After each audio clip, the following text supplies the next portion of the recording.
Hello, Arizona. Crafty Chloe Chavez here, braving the heat in front of La Pachanga Eatery with your weather update.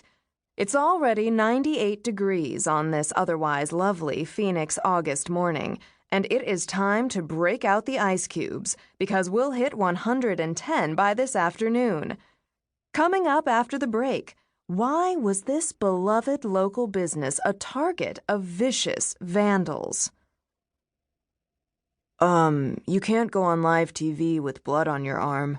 Our viewers are eating breakfast, the cameraman said, nodding at Star's elbow as he hoisted his equipment up on his shoulder.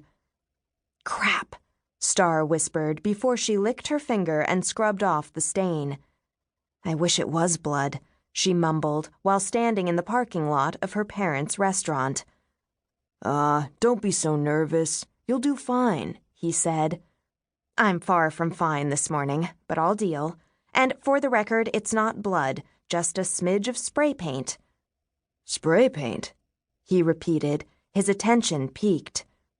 Hey, Star chirped. Speaking of blood, by any chance, do you knit? Star set aside the current troubles on her mind to enthusiastically explain the blood to knitting transition. See, I've been working on this high-impact art project, The Victims of Violence Blanket. It is dedicated to those who have been wrongly hurt all across the world. I want to get as many people as possible to help create a ginormous knitted blanket to represent our unified offerings of comfort and warmth.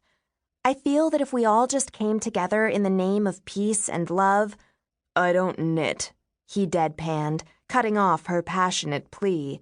You're live in less than 3 minutes. Star shoved her arm into her limited edition Tokidoki messenger bag that was slung across her chest and fished for her cherry lipstick. It's totally cool if you don't know how, she said as she retrieved it. She whisked the color across her mouth and then wiped the sweat from her neck with her other hand. It's not about technique or even knitting itself. It's about the intention. Each stitch is original and represents that person's energy. That's what makes it art. Art that matters. Not silly crafts that Crafty Chloe does. The Victims of Violence Blanket Project could change the world. We're outside, sweating like pigs in a sauna, and you're talking about knitting? At least it's for a good cause. Almost done? Actually, I haven't started. I don't know how to knit either. I'm more of a visionary type. She raised a fist, shrugged, and grinned. But I have hope. All I need is to find the right person to partner with, and I'm on my way. Star mentally congratulated herself for being so perky and positive, despite her current off-color condition, which consisted of a guilt-ridden hangover and 87 minutes of half-sleep. Who was she kidding? Every time someone cornered her, she changed the subject to an endearing topic. It served as her cutesy defense mechanism. The cameraman didn't find her cute. He appeared as if he wished he had taken the evening shift, where they cover stories like trials, riots, murders, and football games, or any combination thereof. Live in 1 minute. Can you harness that hair? He barked. Chavez is territorial about her screen time, and your head'll take up more than half the shot. Sure. Hey, has anyone ever told you that you look like that actor Ving Rhames? He ignored her. Rude, Star thought. That was a compliment. Ving Rhames rocked. Hello, Pulp Fiction?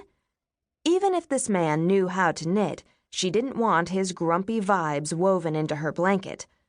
She grabbed a stray lock that hung over her face and used it to tie back her curly mane, which hadn't been tamed since the day before. Meanwhile, a concerned crowd gathered in the parking lot to witness the damage to the property. Star looked at them and bowed her head. Oh God, this is really, truly happening. Suddenly, the magnitude of last night's crime sank into her gut and, even worse, her conscience.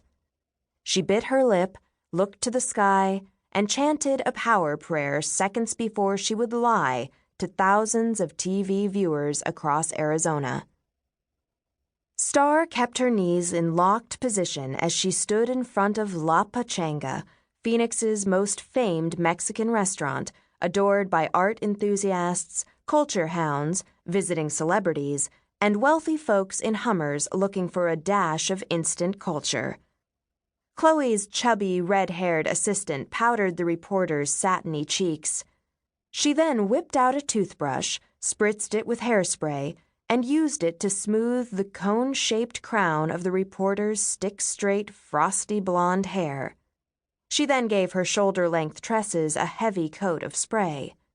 To keep listening to this audiobook, I've left you a link in the description so you can do it, at no cost thanks to Audible's 30-day free trial.